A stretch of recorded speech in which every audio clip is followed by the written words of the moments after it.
Now the first question, describe two features of accommodation for the poorer people in the Whitechapel area. And here's an example of the sort of thing you have to do. Point, accommodation, unreliable. Detail, lodging houses. Point, accommodation, dirty and unpleasant. Detail, but I've chosen this particular answer because I think it gives an example of a flaw in my teaching, because quite a few of you have put about this. The workhouses, they didn't live in awful conditions. They were supposed to be plain and boring, and the jobs were not very nice, but at least you would have a clean place to live where you have a roof over your head and you got a decent meal. So a lot of you have written about the workhouses being terrible conditions. They weren't nice because, of course, otherwise the prostitutes wouldn't go off and be prostitutes when they had this as an alternative to being prostitutes in Whitechapel. But yeah, there's something we need to think about. But the workhouses, you could say that it was a type of accommodation where it was clean, where they got a roof over their heads and had two unpleasant jobs whilst living there. But you can't really say they were awful conditions, because that implies that they weren't very nice to live in terms of the surroundings. First up, there's this wonderful person who's put their old targets that they got on this type of question at the top in one colour and put where they've tackled their targets in a different colour. That's what we need to see to make sure you keep focusing on your targets and keep getting better, as this person has done in their answer. Surprise, surprise. What have you done?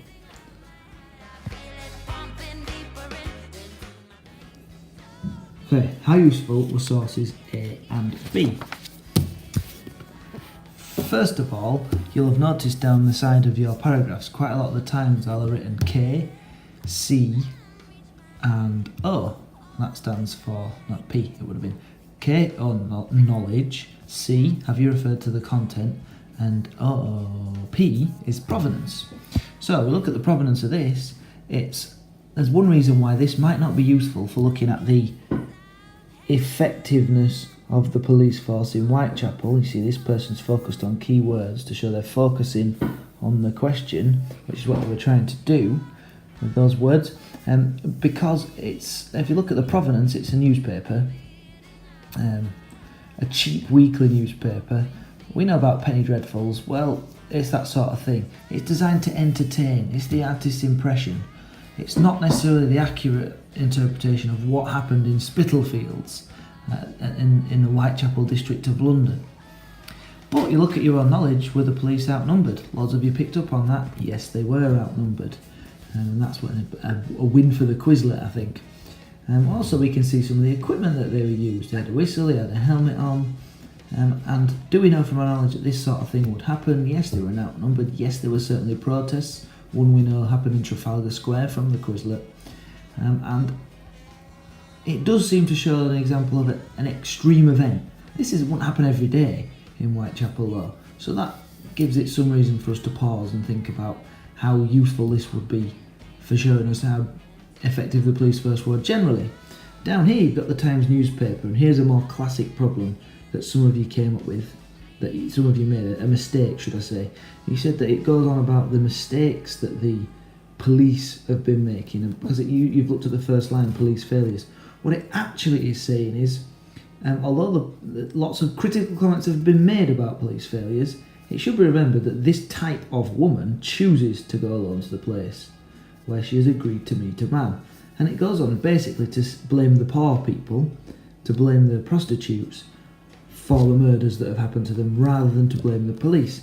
And it's significant here because it's made by the upper classes. So it's the posh upper class people, right, yes, they're blaming the poor people for their own problems and trying to defend the police. And that's significant there. The fact that the Times is by the upper classes and that they're doing that. And so again, that's probably too much leaning in favour of the police. It does seem a bit ridiculous to blame the prostitutes who were murdered for their murders. It shows a lack of understanding of the extreme poverty in Whitechapel, and these people didn't want to have to do this sort of thing. They were driven to it. So there's just some bits to think about for each source, but what you really need to do for that question is focus on how useful they are for an inquiry into the effectiveness of the police force. Quite a lot of you did, a lot more than did maybe in the mock exam, and more than Year 11 did last year at this stage, so I'm really impressed. But there's still that to tighten up on, and you must always have own knowledge, even says there, a focus on the provenance, and you need to refer to things that you see in the source or quotes down here. One more question to go. Now there is one more crucial thing, of course, that we need to talk about, and that is people saying this was done at the time and therefore it's useful. This was done at the time and therefore it was useful. No, stop that right now. Let me explain why. Time.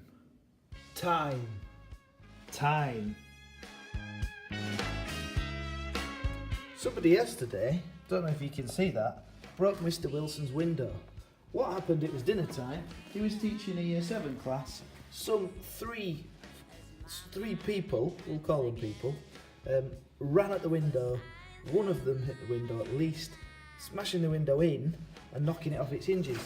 And broke Mr. Wilson's window. The point is, they were there at the time. Only one of them admitted to it, didn't dob in their two other mates. And we're not really even sure if that one person is telling the truth. They certainly didn't tell the truth on their statement. They came right up to the window and hammered it in enough to it fall off the hinges. Their statement said, I was wandering past the junior block when I accidentally leaned on a window. Rubbish, you don't knock a window off its hinges when you're accidentally wandering along. But they were there at the time, and yet they lied. People I went across to speak to, did you see this? Some people, they didn't want to dob in these other people. They didn't want to be seen as a grass or whatever. So they didn't necessarily tell me the truth. But some people did. Some people did tell me the truth because they were responsible citizens, you see. And they told me about the criminal damage that had been done. So being there at the time does not mean that you're going to tell the truth. It's not necessarily. It's not even a thing. It might mean you're telling the truth. It might mean you're not telling the truth. It's just not a thing to mention in these answers. Charlie, do you know who put all those puzzle pieces on the floor down there? Yeah. Who? How long? Who? How many days? It was you. I don't think. Now, for question 2B, study source A. Now, what loads of you have done is you've covered of this, covered it up, and just read that. What you fail to realise is there's actually a question up here, and that's just bits of this question. How could you follow up source A to find out more about the effectiveness of the police in Whitechapel? So what would you do to find out about how useful the police were in Whitechapel? You have to focus on this question just as much as you did in the last question and the question before. This bit is not the question. This bit is the question, and they've given you some prompts of what you have to say to find out about those things.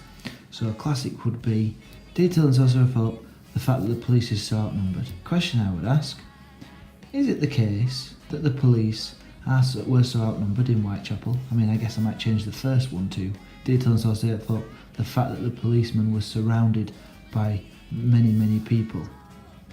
And what type of source I could use? Local newspapers might tell you about the size of the police force in the area. What else could tell you? Census records, but you'd have to be clear. Census says who lives in a house on a specific date, or who is in a house on a specific date. And if people are on duty in the police station, that's where you'd be writing it here, then they would have to list that as their address for that particular night.